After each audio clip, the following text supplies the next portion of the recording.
আসসালামু আলাইকুম, welcome to my channel Parveen's kitchen. Parveen's কিচেনে আপনাদেরকে অনেক অনেক অভিনন্দন। আশা করি আপনারা সবাই ভালো আছেন। আলহামদুলিল্লাহ, আমিও ভালো আছি।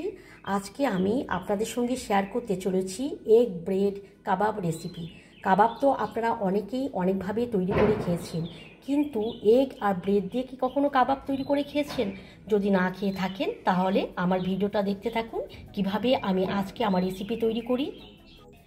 কাবাব তৈরি করার জন্যে আমি যে সব উপকরণগুলো ইউজ করেছি আপনাদেরকে সেগুলো একবার দেখিয়ে দিই। এখানে আমি নিয়েছি 3 পিস ব্রেড।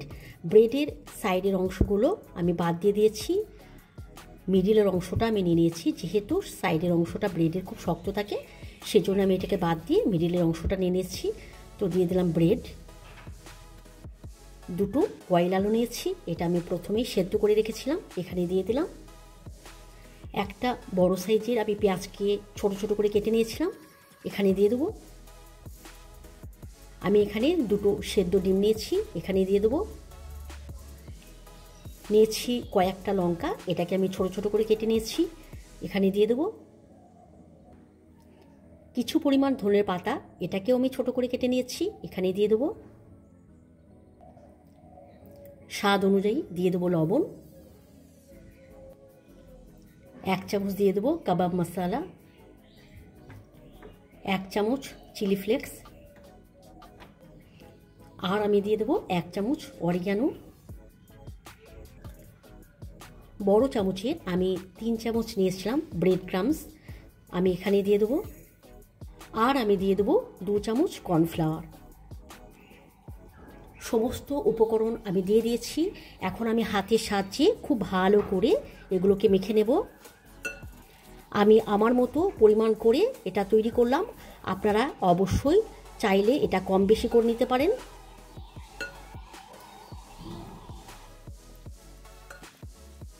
দেখতেই পাচ্ছেন খুব সুন্দর করে আমি সমস্ত উপকরণ মেখে নিয়েছি।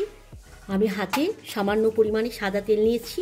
এখন আমি এখান থেকে অল্প অল্প করে নেব এবং কাবাবের মতো করে একটা আমি শেপ দিয়ে নেব।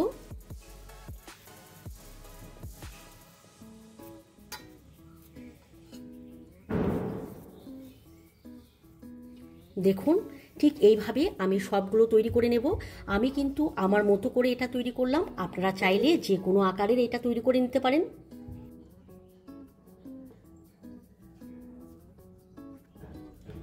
সব কাবাবগুলো আমি তৈরি করে নিয়েছি, আর কতটা সুন্দর দেখতে লাগছে আপনারা দেখলেই বুঝতে পারবেন। এখন আমি এগুলো তেলে ফ্রাই করে নেব। এগুলোকে আমি সাদা তেল দিয়ে ফ্রাই করব, তাই কড়াইয়ে দিয়ে দেবো সাদা তেল।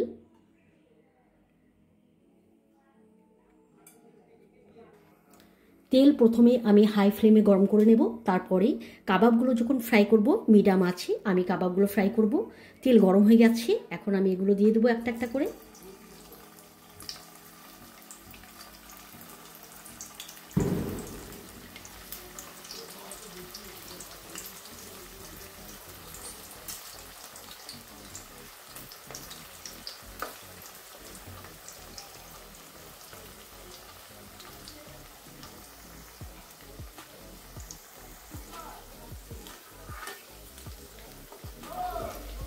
আমি একবার উল্টে দেব।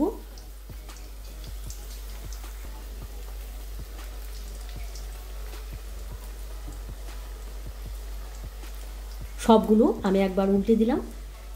আপনারা তো অনেকেই অনেকভাবে কাবাব তৈরি করে খেয়েছেন, আমি একবার বলবো এরকম করে বাড়িতে একবার হলেও খেয়ে দেখবেন। এটার স্বাদ কিন্তু মাছ মাংসের কাবাবকেও কিন্তু হারিয়ে দেবে, অসাধারণ খেতে। একবার খেলে পারে কিন্তু আপনারা বারবার খেতে চাইবেন। বন্ধুরা, একবার হলেও কিন্তু আমার মতো এইভাবে কাবাব অবশ্যই বাড়িতে তৈরি করবেন এবং কেমন হয়েছে আমাকে কমেন্ট করে জানাবেন। এপিট ওপিট করে কাবাবগুলো খুব ভালোভাবে আমি ফ্রাই করে নিয়েছি। এখন আমি এগুলো সব তুলে নেব এবং বাকিগুলো একইভাবে আমি ফ্রাই করে নেব। সমস্ত কাবাবগুলো আমি তৈরি করে নিয়েছি, একটা প্লেটের মধ্যে নিয়েও নিয়েছি। তাহলে বন্ধুরা, আজকে আমার ভিডিও আপনাদেরকে কেমন লাগলো? আই হোপ ভালো লেগেছে। যদি ভালো লাগে লাইক করবেন, কমেন্ট করবেন। আর আজকের মতো আসি, ইনশাআল্লাহ আবার নতুন কোনো দিন নতুন কোনো ভিডিওর সঙ্গে আপনাদের সঙ্গে সাক্ষাৎ হবে। খোদা হাফেজ।